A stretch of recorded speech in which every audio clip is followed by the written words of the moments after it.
Edward Chico, mga kasama ho natin, isang political analyst. Attorney, live kayo sa RMNDZ XL Manila, si Lourdes po ito. Magandang umaga ho, Madam Lourdes at hindi po mga tagapakinig. May epekto na ho ba yung pagtaas ng kamay ni VP Sara muna dito po kay Camille Villar at dito kay Amy Marcos? Well, to a certain extent, pwede nating sabihin yan. Kasi tandaan mo, ang politika sa Pilipinas ay personality-based. So, ibig sabihin, kapag ang isang tao ay may hatak, may baluarte, may hugot, ika nga na tinatawag. So definitely, pwedeng mag-grab off yan doon sa mga tao na i-endorse niya. So by extension, I'm pretty sure that would definitely help their respective cases or candidacies. Tandaan mo, di ba, nung naaresto ang Pangulong Duterte, ang naging epekto nito sa mga senatorial balls, those who are, kumbaga, ay nasa kampo, no? Who are in the camp of the former president, nakita mo naman, tumaas din talaga, no? Nagkaroon ng epekto doon kanilang ranking doon sa survey.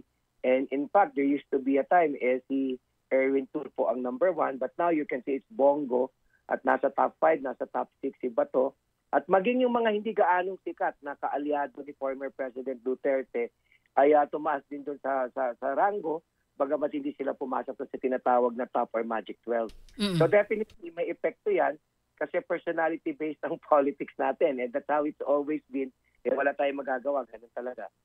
Pero baka wala bang epekto? Ipapantapal ng administrasyon yung 20 pesos na kilo ng bigas?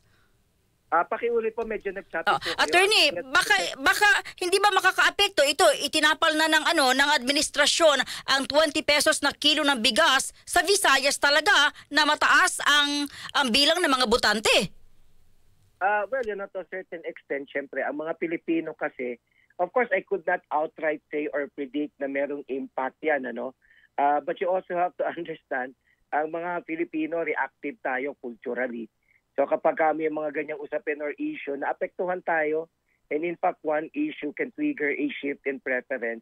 Although I won't buy the argument that it would have a tremendous impact o mamalaking resulta, o may malaking impact yung ginawa na yan, sapagkat sa tingin ko, ang basa pa ng taong bayan dyan ay temporary yan at hindi talaga permanente.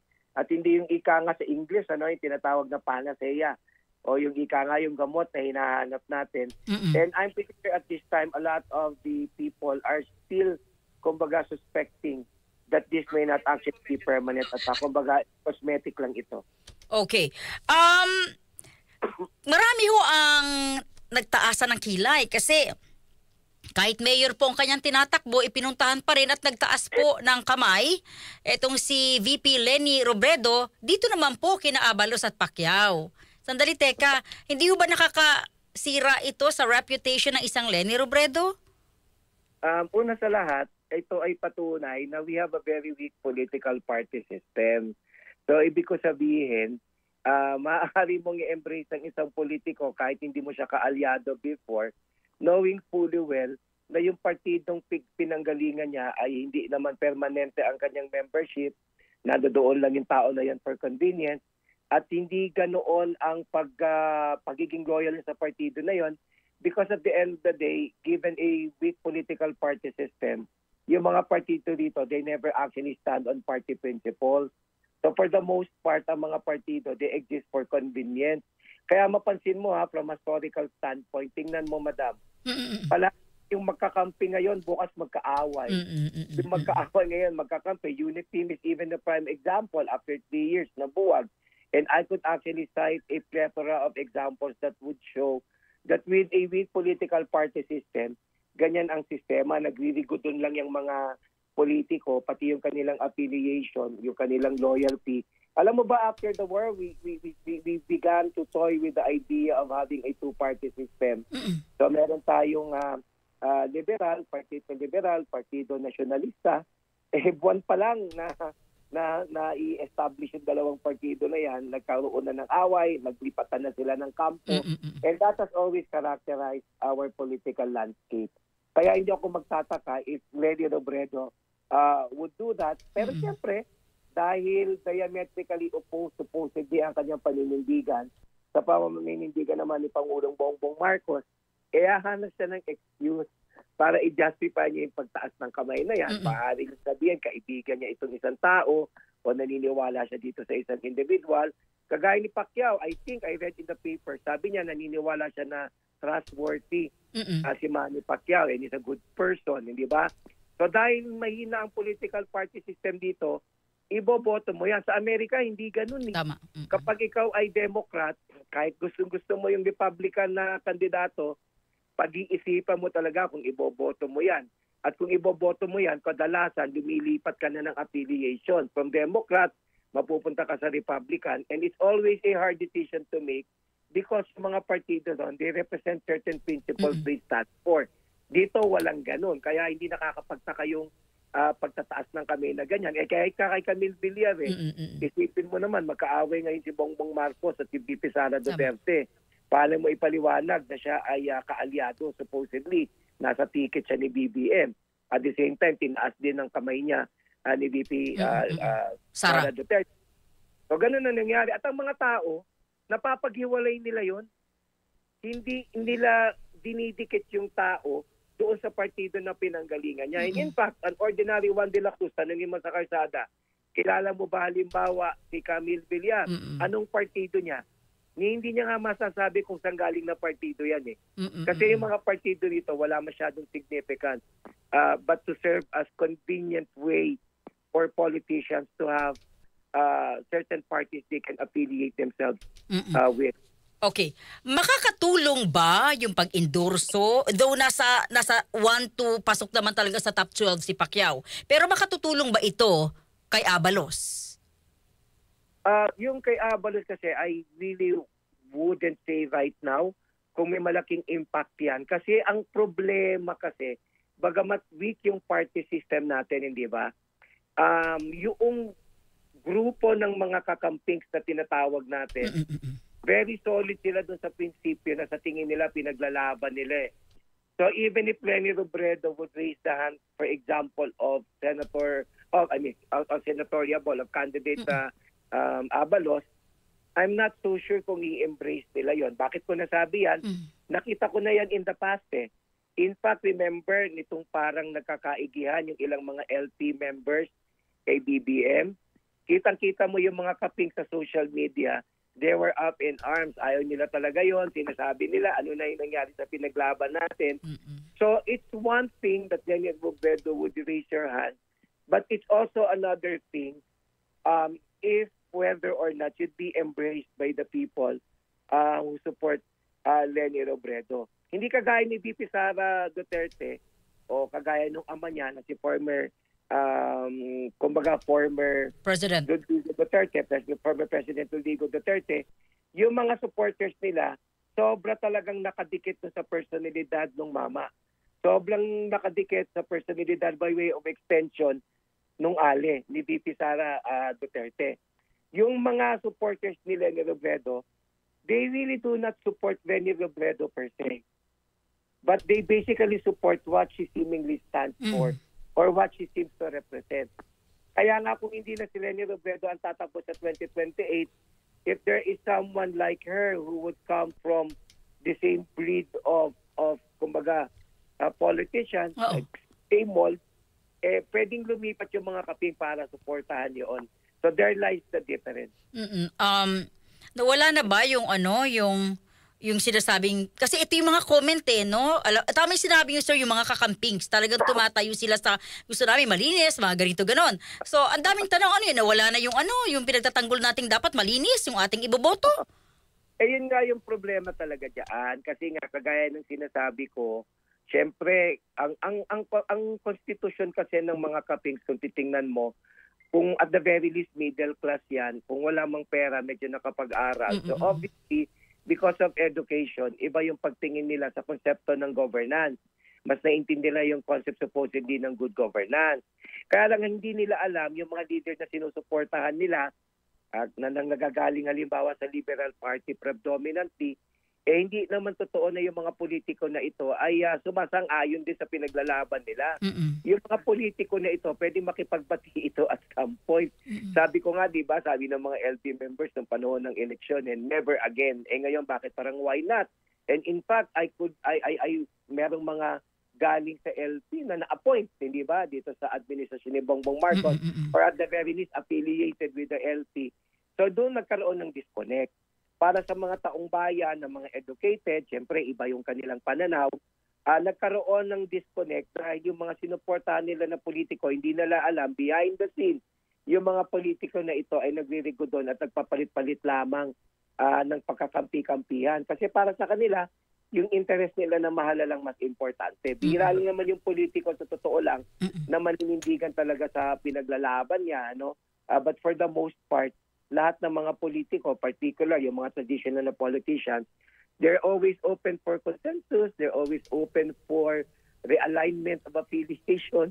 At nakita naman natin yan, hindi ko naman ito sinasabi bilang opinion.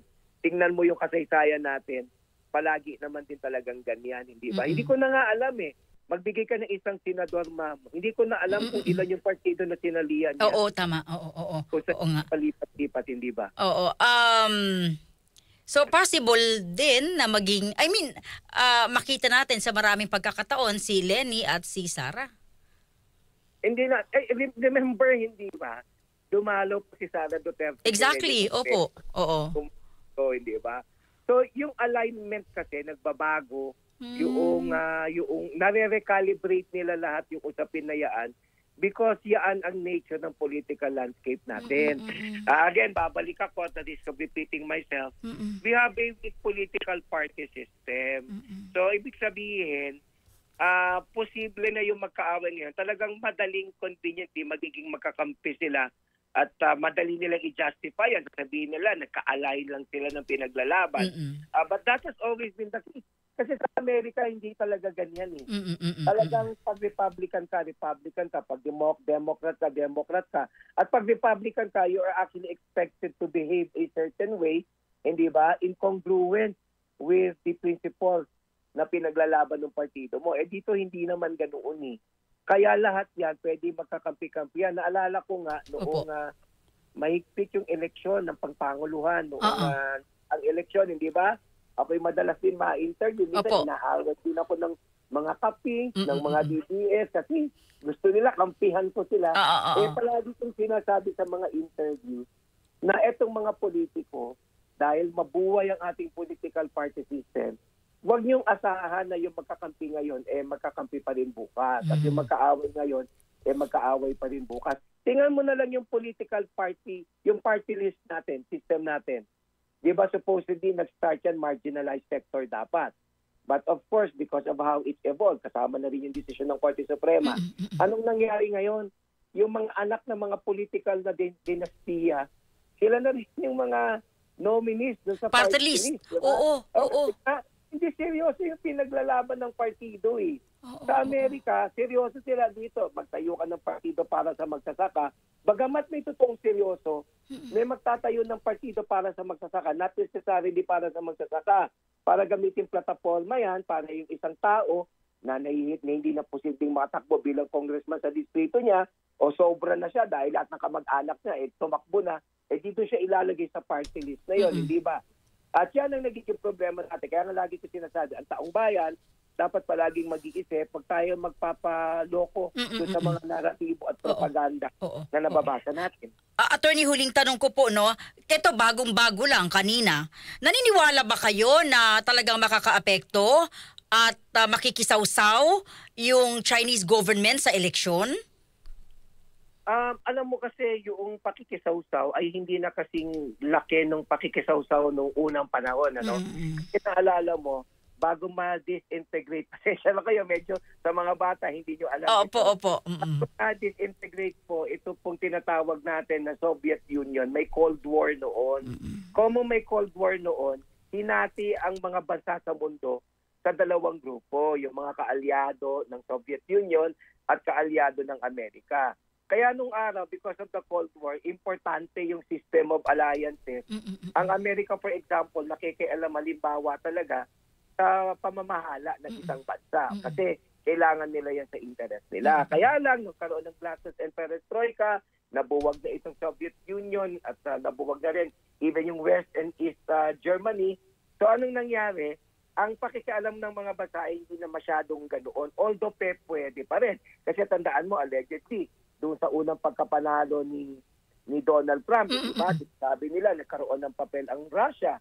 So it's highly possible that China wouldn't do that, but not as blatantly as it was done before. Kasi yung pangangailangan noon, hindi naman kasing bigat ng pangangailangan ngayon. But I would certainly understand if China would, one way or another, initiate effort to meddle. Not necessarily na magdidikta, hindi kagaya nung panahon nung araw na yung Amerika ang magdidikta kung sino magiging pangulo sa atin, may say sila. Not in that sense.